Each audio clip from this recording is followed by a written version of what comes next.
Hey everyone, welcome back to the Inspired Method YouTube channel. I'm Trevor Samons, and today I've got with me Byron Ingram from Dallas, Texas. He is a Facebook and Messenger marketing specialist working out of the great state of Texas. I love Dallas and spent some time there in my youth. Had a great time, and this lucky guy gets to be there all the time helping out small businesses with their marketing. So with that introduction, tell me what the biggest problem is that you find with small businesses. One of the biggest problems I find with small businesses is that they're not effectively communicating with their ideal customers. Okay. And what that comes down to is there's more of the spray and pray method of the old style marketing of let's just send out as much stuff as we can and hope that we attract the right people. But we live in this day and age that it's not effective anymore, and here's why. Think about it on a daily basis. You're exposed to marketing messages constantly. And this just doesn't include the ads you see on Facebook, but look at all the ads you see on the newspaper, on TV, on the radio, on billboards you're passing by, the TV shows you're watching, the product placements. You're seeing ads everywhere. So when you're doing that spray and pray method, you're competing with all of that versus having a message that resonates with a particular person. Because each of us, we have an ideal client. And that's what I like to tell people. Unless your product is air and that product's already taken, your product is not for everybody. Right. So you have to be more specific in who you're marketing to. So you need to look at who exactly do you want to be your customer, and then craft everything about your business, your message, to connect with that one person and that one person alone. Awesome. So we talked about the biggest problem that a lot of businesses face, and what is it specifically that you do to help them get their message out there? So one of the things I do with the business is sit down with them, or virtually, is figure out what is it that they solve, what is that biggest problem. Because people buy solutions, so you need to understand that is what the problem you solve, and then what's your specific solution.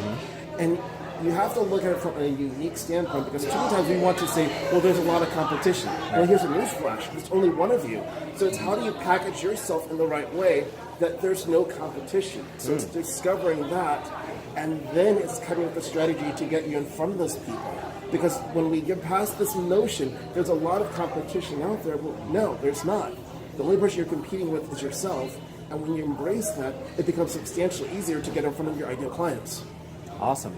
So when it comes to Facebook advertising and Messenger, which one of those two do you like better than the other, or are they about the same to you? Or tell me a little bit about what you like to do with each business that you work with. Well, they go hand in hand, because Messenger, think of it as a communication medium. Okay. That in any business, you hear the expression, the money's in the list.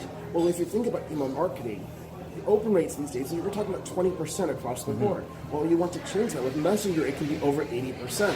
So if you were building a list of the same size, you're talking about you have 4 times the results of it. And to get those people on it, this is where you're leveraging Facebook advertising to get there. It's just the thing that makes the most sense, because in today's day and age, you want to make sure that you're doing everything possible to market your business effectively, so you're attracting just the people you want to deal with, instead of dealing with everybody and you're just kind of planning your head that feels like, oh gosh, why that person? And Facebook advertising, when done properly, combined with messenger marketing, helps to avoid that. Awesome. So we were talking a little bit earlier about how to start getting a conversation started with Messenger.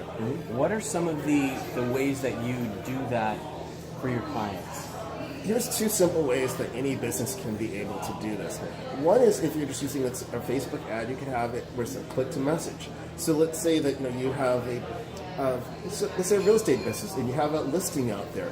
Then it's like, hey, to learn more about this listing, just click the message button, and then you can put people into a series of messages where they can learn about their property. Or it could be a restaurant. Hey, join our loyalty program, so that way you can save 10% off your next visit. And then you go through a sequence of that. That's the beauty of it. That's one way. Another thing is, in terms of business, let's say that you have an engaging post with the people that follow you. Well, then you can use a tool that allows people to comment, and then you can engage with them via Messenger. So let's say that you want to, since we're doing this in a restaurant, you want to say, hey, which of these 2 pizzas or burgers looks the best appetizer? Is it A or is it B? Right. And then you can use that to create engagement, because now people they want to have their voices heard. So it's just another method to do it. Fantastic. So when it comes to being engaging with the clients, and you use messenger marketing. You said something earlier that I thought was very powerful. The power is in the list. How do these platforms help the business owner create a list that they can remarket to? How does that happen? Okay, so when you think of the power behind it, every business, their whole purpose is that they want to get people to do business with them over and over again. Because as most of you are aware of, if you're not, there's only 3 ways to grow a business. Either you attract new customers, you get them to buy from you on a more frequent basis, or you increase the size of every transaction. And this is helping you accomplish the second two. Because in order for someone to buy more from you, they have to have a certain level of trust, and this is why you need to build a list of people. Because otherwise, what happens is in any business, they're stuck in that first one. I'll just get more and more customers constantly. Well, if you've already put the expenditure out there to attract them in the first place, sell more to them. That's the key to anything. Because otherwise, you're spinning your wheels trying. It's kind of like if you wanted to you find the right woman or man or woman, depending on what you look at things, if you're male or female or whatever. If you're just on first dates constantly, you're never going to get anywhere. So you have to build a long-term relationship. You got to get to that second date. Right, exactly. So the other thing that I want the people who are watching this to understand is when you send out a mailer or when you are posting stuff on a billboard or a park bench or something like that, you're not gathering or collecting any data. You can't get the second sale. You can't call up somebody and say, oh, hey, I noticed that you went through our messaging system, but you didn't complete the sale. What's going on? How can we help you? What went wrong? You can't get that second money. And you can't follow up with a postcard. You can't follow up with a billboard. You can't follow up with a radio ad. So the power that digital marketing does for today's business owners is it allows you to collect data from these different platforms about people who engaged with your content. And because they've engaged with your content, you have the right and the ability and the responsibility to follow up with them and sell them something. Because they're obviously looking for a solution to a problem, so it's your responsibility to help them. And with digital marketing, you can do that today. So tell me, do you have a story of how you helped a customer go from zero to hero with some Facebook or Messenger marketing? Sure, definitely. Okay, here's a great example of how to really leverage Facebook Messenger in a tremendous way. So one of the people that I worked with was a real estate agent, and they were struggling in terms of trying different strategies to connect with clients because they wanted to just increase the number of prospects. So I said, well, why don't we automate this? So I created a messenger sequence that all they had to do is just get people into it. And well, once they understood the principles behind it and put it through, it generated a couple hundred leads in a period of a week. Nice. Yeah, that's really good. It was really good because of it. It was all with the system that I put together. Be able to sort people to figure out who are the ones they want to work with and who are the ones like, not quite my ideal customer, which it's okay. But this allowed them to free up the time because time is the most precious thing we have. And before, they're just having to manually sort through people, and that becomes a time sink. Instead, well, let's let the technology do it. So then we know out of these couple hundred people, this is the handful you actually need to talk to. That's way awesome. much more efficient, and it actually helps the bottom line. Right. So you're not wasting time on bogus leads or time-wasting leads. You're actually able to target your ideal and likely buyer.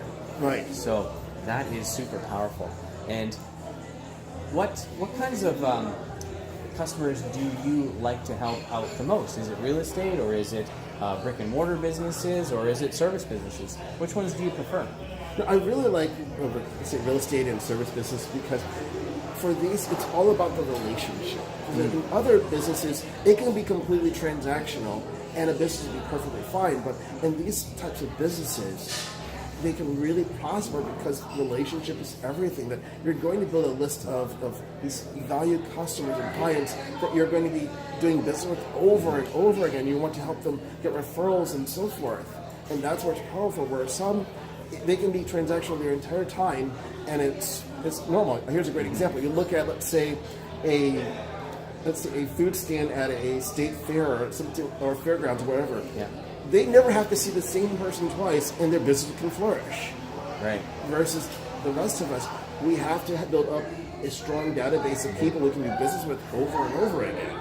Right, yeah, so it's all about the repeat and referral business in what we do.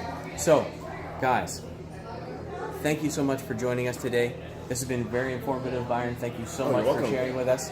And you guys need to get in charge of your digital marketing so that you can expand and flourish and grow and stay in business, because this is the 21st century and digital is not going away. No. So thank you so much for joining us, and so subscribe to our channel, as well as give us a thumbs up if you liked what you heard. Thanks, guys. Bye.